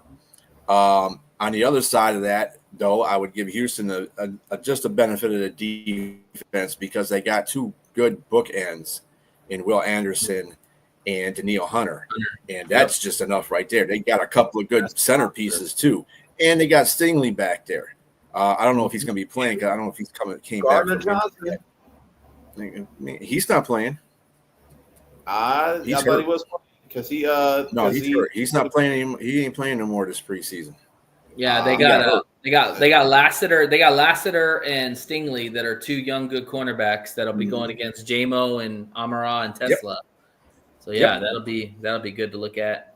One-on-ones, I'm always a big fan of one-on-ones. Like Panay going against Neil Hunter and Will Anderson, you can't ask for anything better than that. And Decker going against either one of those two. Yeah. Decker's got to get himself together. We got to make sure Decker. And we forget he's the left tackle. He's vital to Goff this year. As much as we talk about the center, you got to make sure your ends are protected. I'll be looking more in the interior. I want to see how our young guys fare in the interior with Graham's the older guy, but with Tate and Mahogany on both sides. Mahogany on both other sides. Yeah, we'll see how they can handle because they do have a couple of bricks in the middle too. So I mean, they're a pretty good rounded defense. Yeah. I don't think their defense is I think their defense is probably one of the top five. I would say will be top five this year. Absolutely. Yeah. I think the Giants are going to be up there too. Giants got a good defense. Yeah. Also, too, TA going against Nico, going against the guy they got from Iowa State. Forgot the other receiver they have. Tank Dell's out. Stefan's out. Stefan's. No, with the Patriots. Stefan is. I forgot he got traded. Yeah. God dang it. The only person, they only got Nico. Hutchins. There you go. He's Hutchins and Noel. Receiver. Yeah, they're I think Amik could catch him. I think Amik. Yeah, but Nico's going to be. It's going to be a battle between Reed and Terry and when they play against him. So. Yeah, I think they can cover that. I don't think their receivers. I'm not worried about, because they're not named Chase or JJ. They're not one of the most premier receivers in the league. So I mean, if it was Stephon Diggs out there, which it ain't going to be because he's on New England, that might be a different story. But I'm not really I love Nico Collins, obviously, because he's from Michigan. But the point of the matter is he's not Amon St. Brown yet. That's what I'm saying. No, but he's a big receiver that could give our cornerbacks fits if they don't play him well, because somebody that I think you guys are kind of overlooking and who I want to see, Nick Chubb. I want to see how Nick Chubb is. Yeah. That's a guy that can always give any defense hell. Because if he's fine. Yeah, I mean, I haven't heard anything bad about him, right? I haven't heard if he's injured or anything or not, but that's a guy who hits the hole well. He runs really hard and physical. That's a guy I want to see. How do our defense stack up against him? I will say this too, that with a D'Amico Ryans defense, we talk about their ends. They got some good tackles in the middle. Like, this is going to be the first big test for the young guys up front to see how they're going to respond to more of an aggressive athletics defense that, we're going to see a lot of that in the regular season because Miami Dolphins really don't have a D-line, and the Chargers weren't playing anybody. So, this joint practice, you're going against the one against one, like B was saying. Mm-hmm. So this will be the first test on this interior line to see how they fare against a very aggressive and a very athletic defensive line. If they fare well, that's a good sign going forward because that means that these guys can hold their water when it comes to these more athletic defenses. If they struggle mightily, it could be a bumpy road early on. Mm-hmm. Absolutely. All right. We have to see how that goes. We will see what happens. When do they play, B? Saturday at 1, I think. Oh, no, let me just make sure. Oh, well. I ain't telling no lies. It might be. I think it's later, actually. Let's see. Detroit. Saturday at 1. Yep. Oh, man. I'll be working. At Ford Field. I'll make sure I record it. All right. So, we wanted to talk more like we did last time. We had talked about the 53-man roster. We kind of gave our first initial projections of it. Well, we've got a couple of games into the preseason. I've had some injuries, unfortunate. So we want to redo or maybe make some tweaks. I know I made a lot of tweaks in mine, so I don't know what y'all did, but let's discuss it. So we're gonna go ahead and just go down the line. And we'll do this as the next show, too, because this is when cuts start happening. This is when people are you're cutting your roster down from 90 to 53. Yep. This is the last week. Yeah, exactly. So, starting at quarterback, obviously Goff is the starter. Who is your backup? Kyle Allen. Okay, we're all agreeing there. Running backs, Gibbs, Monty, Reynolds, Vaki, yes? Yep. All right. I will say this, man. I do like Sailors. I really hope Sailors makes the practice squad, but somebody might pick him up because he runs hard and he runs aggressive, and I like that a lot about him. So, but I hope we keep him on the practice squad because I would like to develop him more. All right, receivers. This might be a little change. I got Brown, Williams, Raymond, Patrick, Tesla, and I added Meeks. What say you? I got everybody on there, and I added Lovett. Okay, so you got Lovett. And Jay, what do you got? I didn't have Lovett, but I can see that. Okay. I have Lovett, so yeah. why should Lovett make the 53-man roster? You're asking me? Either way. Yeah, I mean, if we throw Lovett in there, I think Lovett has talent. I mean, he's really good. Coming out of Georgia, I think he did some really good things. I think he's young and still developing, but you can tell he has an attitude to play football. I know we always talk about him being a Dan Campbell guy or this is a Dan Campbell guy, but that guy, if he makes a mistake on the field, the next play he will really try to correct his mistakes, and that's what Dan Campbell, not just Dan Campbell, the whole team is looking for something to build off of, get inspired by. If I make a mistake, I know I can correct it, and Lovett does a great job at doing that. Yeah. Yeah, I think I agree with those sentiments. I do have an asterisk by his name as well because, I mean, he could be the guy to be left off the roster too. But I think he has a better chance. I think it's more depth for the wide receivers as well. Mm-hmm. I think that usually coaches and the staff around them have premonitions about what could happen during the regular season. So one of their premonitions are, what happens if this guy gets injured, who we got to turn to? And I think they're better at wide receiver for depth than they are in a lot of positions. But yeah, I would see them putting Dominic Lovett down there just for that. I mean, and just think, we talked about the quarterbacks, Jared Goff and Kyle Allen. Mm-hmm. Those will be two starting, the two quarterbacks that are on a roster, on a 53-man roster. But if they go and get a guy to have a third quarterback, which they put on a practice squad, or they just put on a roster. Period. I think that's what they're going to do too. I think they're going to get either going to put Hooker on a practice squad. I don't know what they're going to do with Hooker. To tell you the truth, I don't know what they're going to do. I think they're going to cut him, and then they'll hope he comes back to the practice squad. Yeah, I don't know if that's going to happen, and I don't think they care either way. But they're going to get another quarterback somewhere down the line. So that's why I'm looking at Dominic Levitt to be on there, because he could be the guy that gets cut. Mm-hmm. Or if Jason Meeks doesn't do his job during the regular season, I'm sure they're going to put some plays in the offense for him too. But we'll see what happens. So go ahead. Yeah. For me, I'm all about the eye test and what I see in the live game. And Meeks pops off the chart. Outside of Tesla, Meeks has been the second best receiver in this preseason. And at first when I heard that he was nephew to Zadarius Smith, I kind of laughed about it because I was like, oh, yeah, you're trying to bait Zadarius to come back to Detroit with getting his nephew. But this guy's got talent. Like, he can actually play.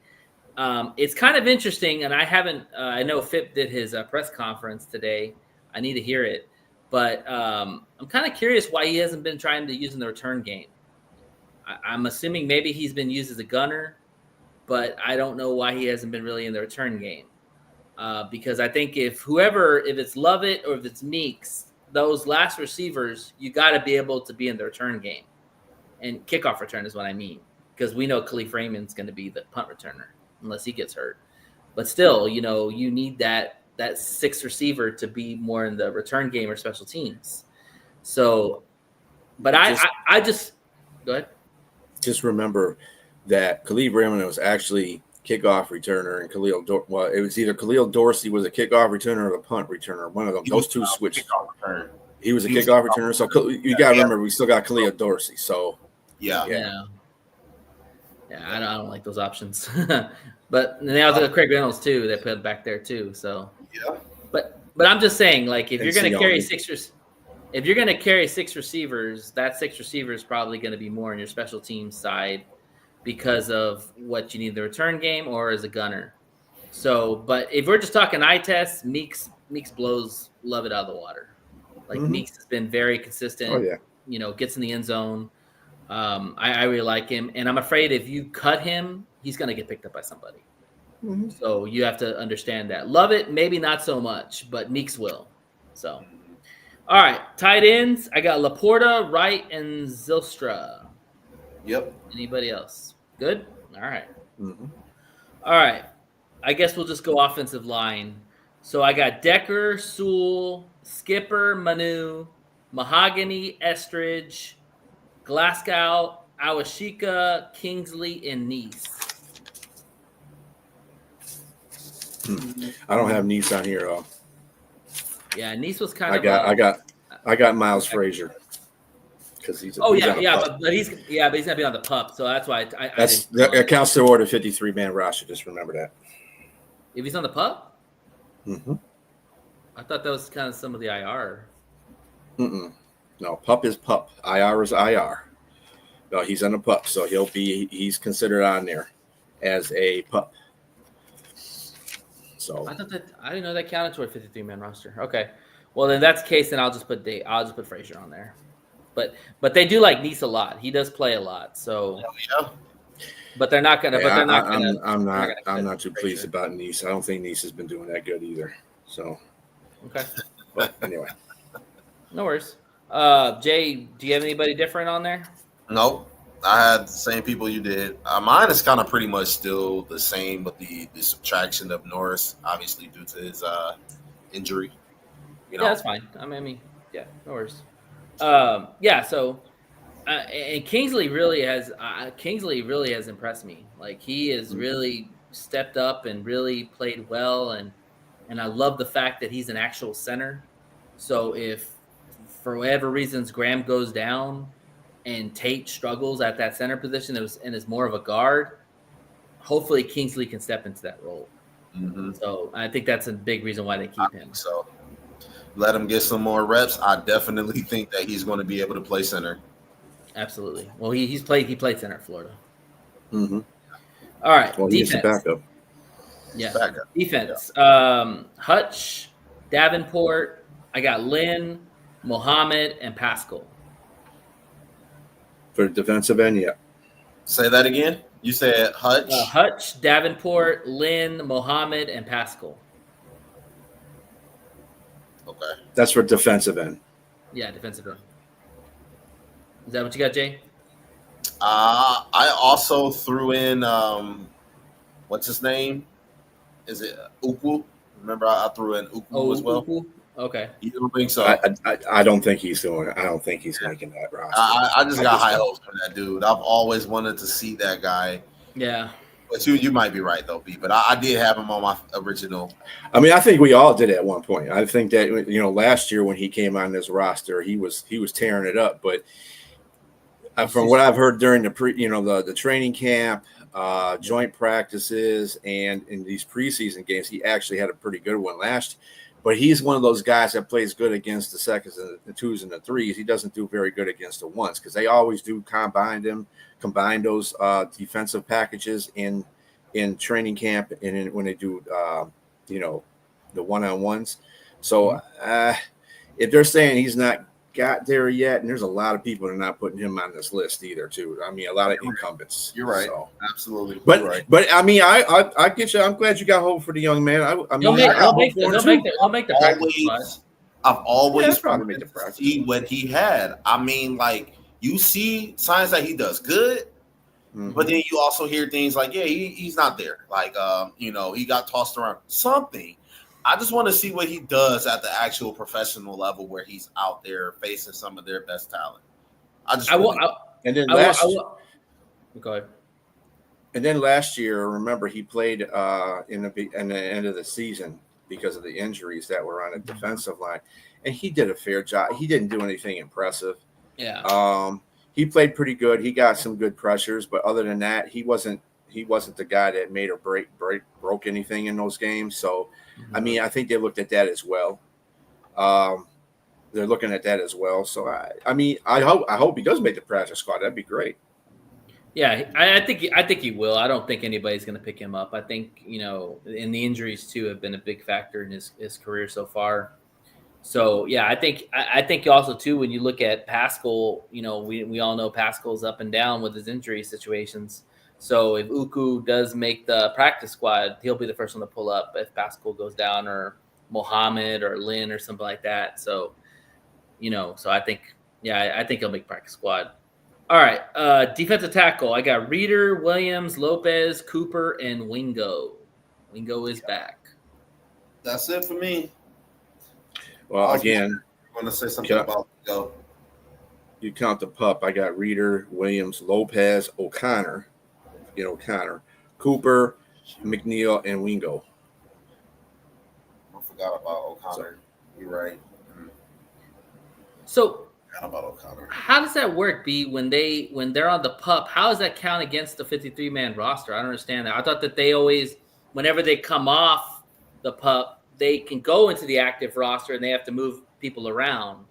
How does that count towards the? Well, that's part of it right there. I mean, they move people around. Once the 53-man is, they have to put these players on the 53-man roster at the end of a conclusion of preseason, so that they can put them back on a roster when they come back from the pup. So they are counted toward a 53-man roster. Anybody that's not counted would be the assassin. He's not going to be counted toward the 53-man roster because he's on IR. On the IR. There's people that are on IR that are not going to be counted toward the roster, period.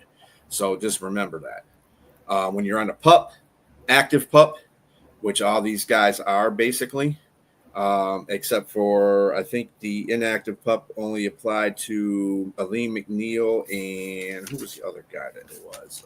Okay, so McNeil would count towards the 53-man roster. Yeah, he would count. Miles Frazier's the other. Well, he's on the active pup too.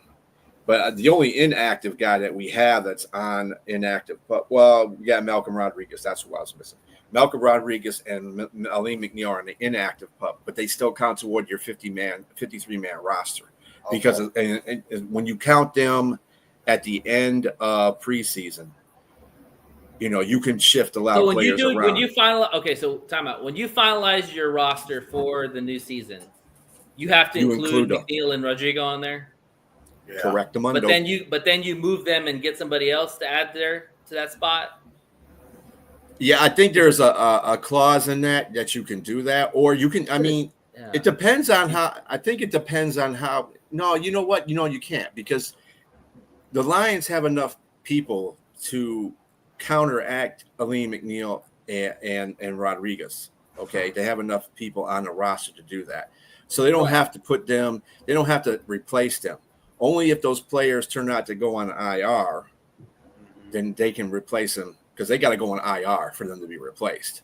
Active PUP is not replacement, or inactive PUP is not a replacement thing. But that's why I'm confused, because, okay, if they're on the PUP right now, which Rodrigo and Aleem McNeil are, right? Inactive on the PUP, PUP. Inactive, whatever the hell it's PUP, inactive PUP, whatever. So when the 53-man roster is finalized, you're telling me we have to carry 2 spots where we're not going to have our players there in the 53? Yep. If you want them to come back and play, yes, you do. Right. No, I get that part. I get that part when they're finally Rumble. What's going on, Rumble? What's up, Rumble? When they're approved to come back, that's when you have to move around players, because those players are filling in those other spots that those players that were hurt were holding. Because you're not going to play all 53 people on. You're only going to play 22 of those 53 people. Just remember that. The starters. So the starters are 22, right? You got 53.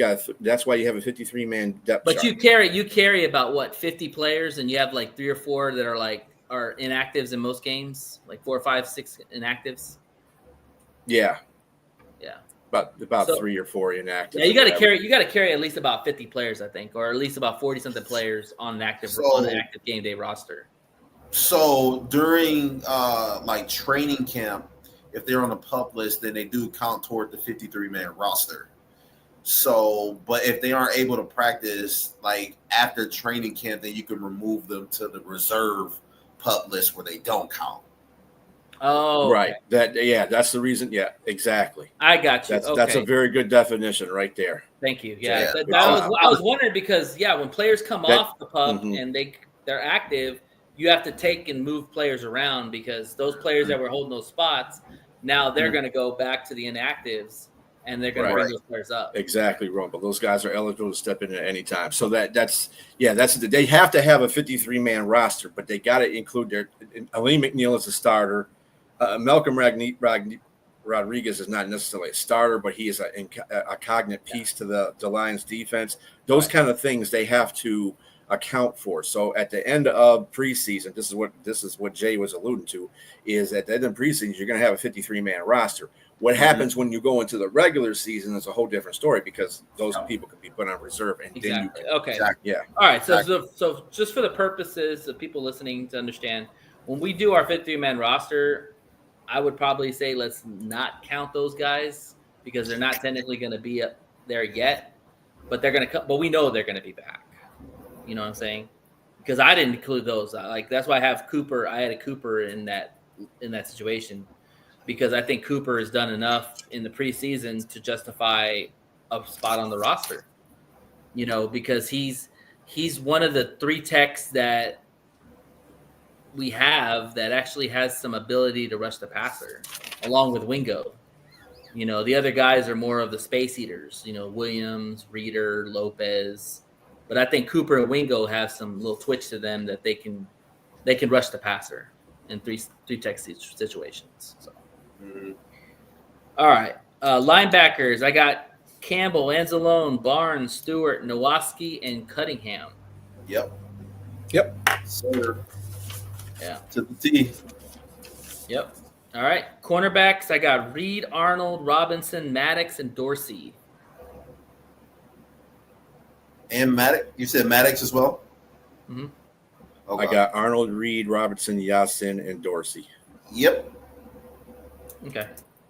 Yeah, this is one of those things when they play players at different positions, it's confusing. I have Branch, Joseph, Kinley, and Yasin. I think that they're trying to play Yasin at safety. So either way, he's on. No, Avante is the one that they're going to put at safety, because they got Brian Branch, Joseph, Maddox, and Kennelly. And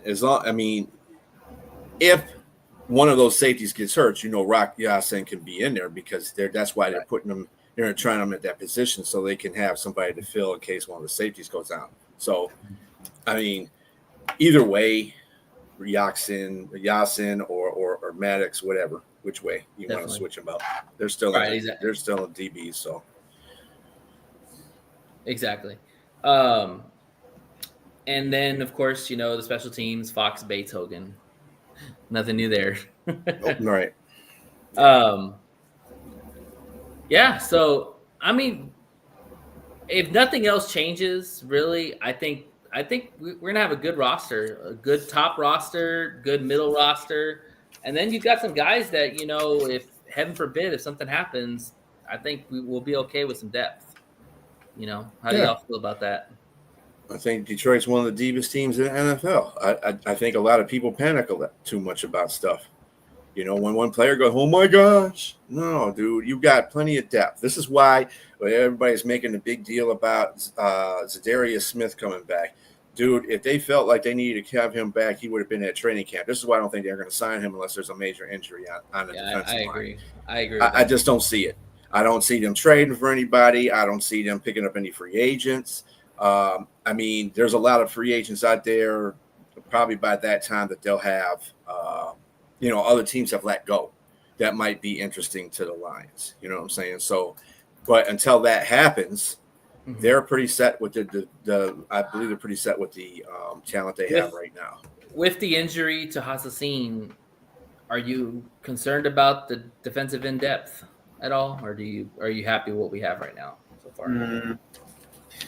I was already concerned about our depth at defensive end. I wasn't really counting on a 5th, 6th round draft pick to come in and make just like the biggest impact. I know it was a good story, but I mean, I was already concerned. It doesn't really make me push the panic button about it yet because I mean, it was just high hopes for them. It wasn't like we expected him to come in and be Jared Allen or just another depth piece that we needed, but we lost. Exactly. I mean, I think all of us in our mind, we all trust Brad to a point. We trust the staff to a point. I think all of us would like to have we like to sleep much better knowing that we have somebody like a Zadarius Smith or somebody that gets cut. Like the Giants could cut, what's his name? The guy that we've been wanting the whole time is what the hell is his name? Azuzi, whatever. Yeah, that guy. I mean, Ojulari. Ojulari. That guy is very good, and it might get cut because they got way too many defensive players on their team. So, and a couple of them, on the Eagles, and he's got way too many defensive. And they say the person that they had, the Eagles got, are outperforming him. And it's probably just due to the fact that, it's the Eagles. There's more talented guys. There's more talented guys there. So, I mean, I wouldn't mind that. I mean, if they feel that that's what they're going to do, because that's usually what the Lions do. They look at talent that gets let go after the preseason, and they evaluate that and say, hey, wait a minute. I like that guy. We were looking at him last year. Let's grab him, blah, blah, blah. That's what Brad does. We don't go out there and he's a bargain shopper. But, look. The Lions haven't done no wrong as far as the records. Yeah. 9-8, 14-3, 15-2. I mean, it's going to go down this year because we have a much harder schedule to play. But at the same time, I still pretty much like the fact that we have, a good roster to deal with these challenges coming up. Yeah. So I think there's only 2 needs that this Lions team really has. Yeah, Nate Lynn's going to want to. He's going to make the roster. Yeah, he's going to make. Yeah, he's going to make the roster. I like him. Yeah. Yeah. Mm-hmm. There's only 2 positions that I really worry about with this team right now, and one is backup quarterback. Heaven forbid if Goff goes down, you got to have a somewhat reliable backup quarterback, and Kyle Allen's not that guy. And also 2, defensive ends. Heaven forbid if Aiden or Davenport go down, you need another quality defensive end. So I do expect the Lions, once the cuts end and there's waivers opportunities, they put a waiver in for either a backup quarterback or a defensive end, or trade for one of those 2. Well, they'll probably put in a waiver request for both of them. That's the thing. Yeah, sure. So I'm definitely going to go after her. I don't know what they're going to do with Hooker. Hooker's on his third year of eligibility or fourth year? Is this his fourth year? Yeah, this is his fourth year, isn't it? Third year? He's not. Yeah, this is his fourth year because it was the year 2 of Dan Campbell's that we got him as a backup. So so this is his fourth year. You know what? This is his third year. Third year? Okay. So they he's still on his rookie contract. They're not. I'm gonna tell you what. If they keep him, they put him in a practice squad, and he doesn't get snatched up. Oh well, that's fine too. But whoever snatches him up is going to have to deal with the fact they're going to have to pay that guy, even though he ain't done nothing. Pay that guy after his rookie contract. You know what I'm saying? Yeah. It's still a problem. Do you think? I know the Lions aren't going to pay him. Do you think the Lions will keep 3 quarterbacks on the active roster? Yeah. Yes, I mean, they did last year. They had Goff, they had Hendon Hooker, and they had Bridgewater when Bridgewater came back. And then when they didn't have him, they had Jake Fromm. So, and Jake Fromm got put in the practice squad as soon as Bridgewater came back. Yeah.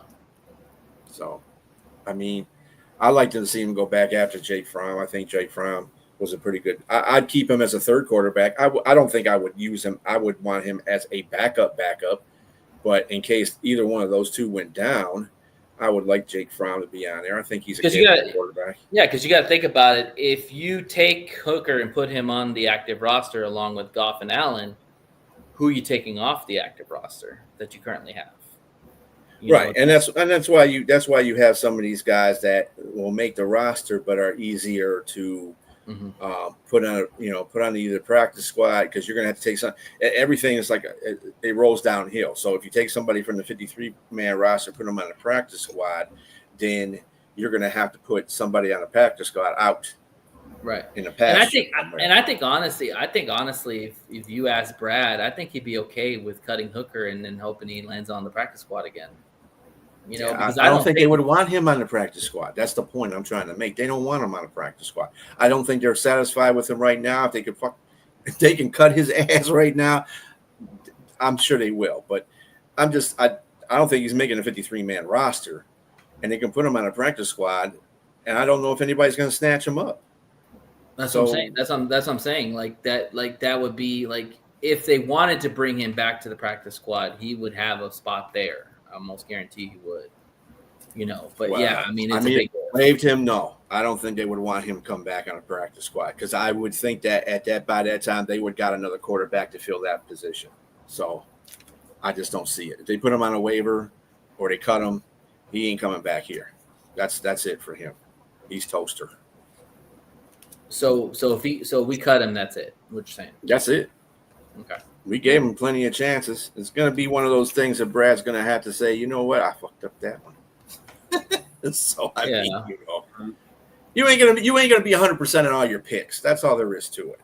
And Brad's come pretty close to doing that. So I'm not going to be mad at him because he made a choice to do something for a guy that could have been the number 1 draft pick if he didn't bust his Achilles heel up. No, I'm not going to do that. Dude, you took a chance on somebody and it didn't work out. Oh, well, life goes on. You still got a great team. You still built a great team for the draft. Oh, yeah, for sure. I mean, we wouldn't be anywhere without Brad Holmes. Let's be honest. As good a coach as Dan is, Brad's put together one of the top 3 rosters in the NFL in like 5 years. So, All right. Well, good deal. We'll look at it after this last preseason game. Jay, what you mad about, bro? Okay. So I am going to say something really quick, and I just want to vent. So I am upset that here in the city of Detroit, here in Michigan, it seemed like every sports team, whether it be the Detroit Lions, the Red Wings, the Tigers, the Pistons, everybody has that just draft and develop players type mentality. I want to know, when is it going to be our turn as Detroit fans, as Detroit diehard sports people? When are we going to get that thrill and excitement of going out there, picking up a superstar that can possibly put our franchise over the top and win not just one championship, but possibly multiple championships? Everybody wants to talk about the salary cap in sports, whether it be baseball, whether it be football, etc., whatever it may be. But let's be honest, the salary cap isn't real. When we look at football, do we question how the 49ers are able to get all of these superstars? How about the Philadelphia Eagles? Or how about the New Orleans Saints? If you look at baseball, you look at the Dodgers, you look at the Mets, you look at the Yankees. All of these teams manipulate their salary cap and everything to get superstars on their team. I just want to know, what is it with all of these GMs? It's like everybody has the same script they're reading from. Let's just draft and develop and then sign our own guys. That is a good thing. Yes, it is. Don't get me wrong. But what's wrong with getting better? What's wrong with going out getting a person that can help your franchise out now? Even if it means sacrificing a younger player, what's wrong with going out getting a guy that can put your franchise over the top? I want to know. Okay. And, I know we love and we respect Brad Holmes because he's done wonders for this team. He built a very good roster. But I don't know if anybody heard his interview he did with the lady today about Trey Hendrickson. She didn't even really mention his name. She just referenced to him. Talking about stats, 17 sacks back-to-back seasons. Doesn't that sound good? And he basically told us, hey, we got Aiden Hutchinson. You know what's better than having Aiden Hutchinson? Having a guy that's across from Aiden Hutchinson that's just as productive as he is. That's just as good as he is. Yes, you're good, but don't you want to get better? Is there anything wrong with wanting to get better? I mean, I was listening to a radio station today, and they said over the last 3 seasons, I want to say Marcus Davenport played in 5 games. That's who we want opposite Aiden Hutchinson to come in and be our bookend tackle. I mean, can we really depend on him to stay healthy for 15, 16 games? Is that somebody that we really want going into this season, knowing that when we have our first 4 games, we're hitting the ground off running? We aren't playing any scrub teams. We're not playing the Titans or the Colts or Jaguars. We're playing Green Bay, Chicago, Baltimore. You got Cincinnati in there. It's like, dude, we are playing I want to say we're playing the top 5 of the top 10 quarterbacks in our first few games. So it's just like, I'm upset because it's like this thing around Detroit. I'll wrap this up really soon, but it's like this thing around Detroit that just say, hey, let's just trust our guys and let's trust what management is doing. Yes, I want to do that, but if somebody like Trey Hendrickson is out there, whether we think he's going to get traded or not, how about just make the phone call? Say, hey, what do you want from him? I got 2 popsicle sticks and a Pepsi. What? Make an offer, something, whatever it may be. Just make an offer. Well, we don't know they haven't made an offer either. Yeah, we don't know yet. There haven't been any, and that's fair. We haven't. You will never know because they ain't going to tell you. Right. They ain't going to release any names just yet, right? But I just want the Lions, the Pistons, the Red Wings. I don't really watch much hockey, but I know Steve Yzerman hasn't really done SHIT to make sure the Red Wings are good. They haven't even made the playoffs in the last, 10, 11 years? And Scott Harris, as good as the Tigers are and how good they can play, still kind of had an underwhelming deadline, trade deadline. You picked up a bunch of pitchers, and we know our bullpen needed help, but it was a couple other guys you possibly could have went out there and gotten to. We won't get much into that, but I just want to see Detroit make moves to bring championships back to Detroit. You know why it's not going to happen? You know why it's not going to happen, Jay? Because all those teams you mentioned, besides the Red Wings, and I think Yzerman's got a foot halfway out the door, and anyway, he wasn't part of this whole regeneration of these other teams. All these teams have done better.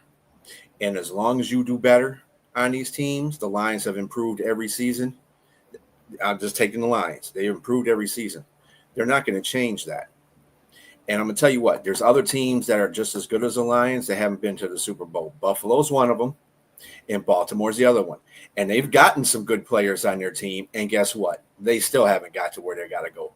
So it doesn't. Superstar players don't mean crap because they could take you there or they cannot take you there. I don't know too many teams that have gotten a superstar player. Pistons on the one hand, when they won in 2014, they got Rasheed Wallace. That was a good pickup, but that was in 2004. There's not really too many people you can add on your team that are going to make you better. Philadelphia doesn't really go out of their way and get superstar players. They might talk about it. They draft and develop. They draft and develop. Saquon nah. is the only person that they had, and that's because the Giants were dumb and let him go. AJ And Brown, I don't know. jumped That probably out. was Tennessee's worst move ever, letting AJ Brown go to a team like Philadelphia jumped on other teams' stupidity. That's what it was. Yeah. And you know something, I want to avoid being like Buffalo, because as much praise as Buffalo get, they don't make the Super Bowl. You know what I mean? You don't make the Super Bowl. And neither also, does Baltimore. You know, exactly. I want to avoid being like those teams. I want to actually in my opinion, we are one or two players away from being better. I feel like our team is pound for pound kind of the same as Buffalo, same as Baltimore. It's just that they got a few skill positions that put them over the top. But I want to avoid being them. And I mean this with all due disrespect to Robbie. I don't want to be like the Steelers and say, "Oh, we got winning seasons," but you ain't won a playoff game in over 10 years. What are you doing? You know what I mean? I want to avoid being like that. I want to be like, hey, you know what? Even if we make the Super Bowl and lose, damn it, we made it to the Super Bowl. I want to get out of the mindset of, we just want to make the Super Bowl and blah, blah, blah. The Lions never made the Super Bowl. Man, let's just get there. Let's just do it, man. And sometimes. Go ahead, B. No, go finish your point. I'm sorry, not B. Nate. Finish your point. Just sometimes, it's like a little. I'm not sure if B hear this or not, but sometimes you got people who will sit here and say, "Well, it's Detroit. Nobody wants to go to Detroit," and you would have professionals come out and say, "Well, that's not the case. It takes two to tango, or money, or it's so many different things." Prove that to be wrong.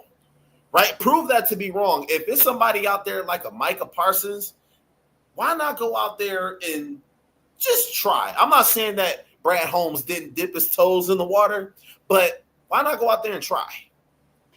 Right? Like, why not go out there and try to get one of these guys, man? We are on the cusp of having one of the best teams we have ever witnessed. At least I have ever witnessed in my life. I'm 33. Started watching the Lions around 1999, 2000 because I was young, right? So this is one of the best teams that I have seen ever in my life. And to have another player, a player that can make a big impact, like Aiden Hutchinson, and have him opposite Aiden Hutchinson, I would love to see defensive coordinators and teams try to scheme against Hutch, Aleem McNeil, Tyleik Williams, and Trey Hendrickson. That'll keep defensive coordinators up at night. Am I right or wrong? That'll keep any defensive coordinator up right now, because you got two defensive ends that can get at least 15 plus sacks. Then you got two hogs right in the middle with Aleem McNeil and Tyleik Williams that can get interior pressure. Let's go out there and make a run at this. Why not even try to go that route? So go ahead, Pepe. I'll let good, you Nate. this. So there's a lot to unpack here. So first off, I'll say this. Like, this is kind of the conundrum between the younger fan and the more older fan, because the younger fan wants the sexy, the stardom, the right here, right now situation, and the older fan is just happy with where things are now, but they see the progress and they understand the process of what's happening with these teams. Now, I don't know very much about the Red Wings, so I'm not even going to go there with the Red Wings. Well, I'll just go to three major programs you talked about. To start with the Detroit Lions. The Detroit Lions have been abysmal for the longest time.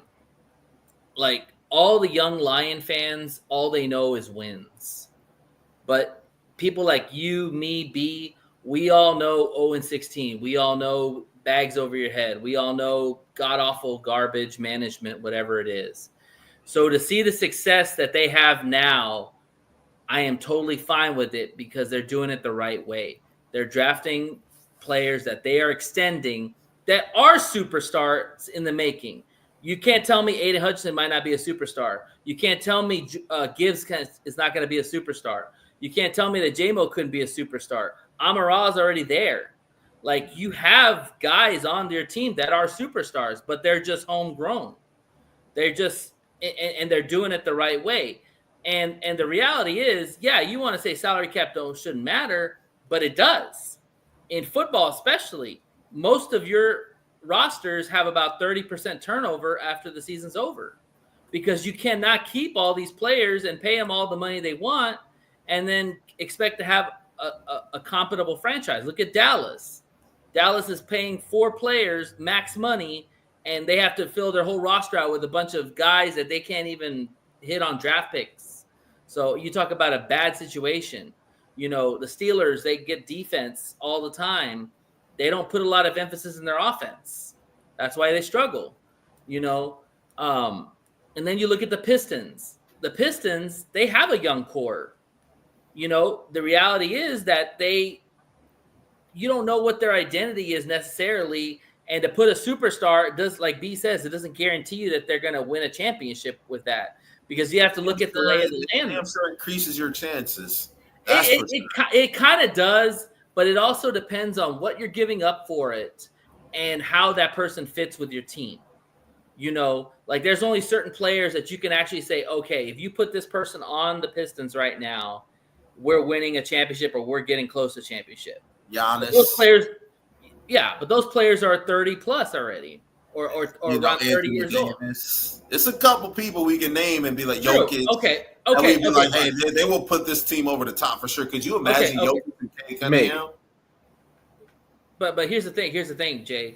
You it's say got to work. It's got to blend. Those things got to count too. But here, let me throw this at you, Jay. You want Giannis on the Pistons. I get it. Giannis is a stud. He's a star. He's a superstar, whatever you want to call it. What's the cost of giving up to get him? You're basically going to deplete your whole roster just to get that one guy. No, yes. And the reason why Giannis, I'm not going to say Giannis, but somebody like Jokic would be a bit unrealistic. Same thing. Jokic is untouchable. They're going to want to trade your whole roster. He's tied to the Denver franchise for a very long time. It's just not. They're just not going to give him up. It would be crazy. But Giannis is basically leaving the Bucks, right? Maybe it will cost you obviously a lot of draft picks. But think about this in this way. Remember when Kevin Durant left the Oklahoma City Thunder? He left a really good team with Serge Ibaka, Russell Westbrook, and he went over there to Golden State. They instantly won a championship. They got rid of a couple guys, and you had Curry. They won a championship before him. They won a championship after him. That was just he just was on that team. Absolutely, it didn't make them better. It didn't make them as necessarily better. It just was an added piece to their roster. But they still won championships without him. They won back-to-back championships with him on that team. Now, with that being said, I get it, you know, and I think that a lot of people would agree that they thought Cleveland was gaining ground. That's the reason why he did go to Oklahoma, to Golden State, to San Francisco, right, and play with them. But regardless, what I'm saying is that when it's a chance to go out there and get players, it seemed like Lions, Pistons, Red Wings, god-awful. But the Tigers, they're always like, well, we like our guys. You can love your guys, but there's also other guys out there that you can get that possibly make a bigger impact on your team. And because while we sit here and we say, oh, you know, like, look at Buffalo and look at Baltimore and look at we don't want to be like those teams. We want to actually get to a Super Bowl and win. You know what I mean? That's what we want to do. If you look at a player, if you look at how Brad Holmes came from LA, he was under Les Snead. He had the F them picks type mentality, right? He played a role in that. But as soon as he get here, it's just draft, sign, develop. That can't always be a formula to winning, because I can't name you any team in recent history that has done that. Can't name you any team in recent history of the NFL that has been a draft, development, sign, and won a championship, except Kansas City, because Kansas City has one player that no other player has, and that's Patrick Mahomes. But the Eagles had pretty much all their players were drafted, except for the exception of There was AJ a couple Brown. people they didn't draft on there, like Right, AJ Brown, Saquon. Well, AJ Martin. Brown and Saquon. That's just because they had stupid ass teams that they had. They took a team. Yeah, outside of that, their team was pretty homegrown. You guys talk about this all the time. Saquon Barkley is really the reason why they won that championship, right? You know, Saquon Barkley carried that offense. I mean, we argued about Jalen Hurts and his numbers, right? So when you look at it, you look and be like, well, damn, you know, how about the San Francisco 49ers? You know, they have traded and got a couple people too, you know. And Jay, you got to understand something too. There's things called fate. Last year, the Lions were 15-2. Let me tell you something. Everybody picked them to go to the Super Bowl, and they didn't have a superstar but Aiden Hutchinson on this team. And, you know, our usual superstars, the ones that Nate said are homegrown, right? Right? Mm-hmm. We were picked to win the Super Bowl, right? Yeah. What happened during the rest of the season? Our defense got decimated. And that's fate. And when we got caught up because our offense didn't produce in the playoff game, and we didn't have a defense to back up on. The defense could, if we had the defensive players that we had at the beginning of the year, that would have been a much different game. But because we didn't have any of those defensive players, we had Bob from Big Mart out there, you know, playing corner or playing linebacker. We didn't have any name brand people, and we still managed to be 15-2. So you're getting a lot out of your team, but fate is another thing that happens. If you're losing players left and right, and they got Zadarius Smith, they did get I wouldn't call him a superstar, but they got a person to fill in. He was an upgrade. After a certain amount of time, we've seen our team lose steam, right? Like, especially when Aleem McNeil went down, when Carlton Davis went down. You know, we really had me and you out there be playing defensive end after 8. Dude, we lost Meek in the champion in the divisional game, man. You know? Yeah, like I look at it this way. I would like to see the Lions get bold. We do have a Super Bowl window. Everybody can deny it, but there is a thing called a window, and we've seen the 49ers window close. We've seen Philadelphia's close shut and then open right back up after they made a couple good moves. You know, when you start looking at a team that makes bold moves, and you see, look at the Rams. Perfect example. They went out there, they got Von Miller, they got Jalen Ramsey. They had Aaron Donald all on the same defense, and they traded 2 first-round picks to get Matthew Stafford. You know, when you start making bold moves like that, then you have the coaches with the type of personnel we have. That is a great recipe for success. Now, will it work all the time? No. But what do you have to lose? Well, we're not going to be good for the next couple of years, and we're giving up draft picks, and we may miss our Super Bowl.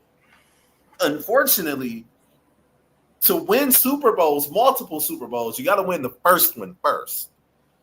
And we have to have that mentality of, like, just get there right now. Like, but Nate, we were arguing in the group chat about Brian Branch. Will we trade away Brian Branch in a first-round draft pick for Trey Hendrickson?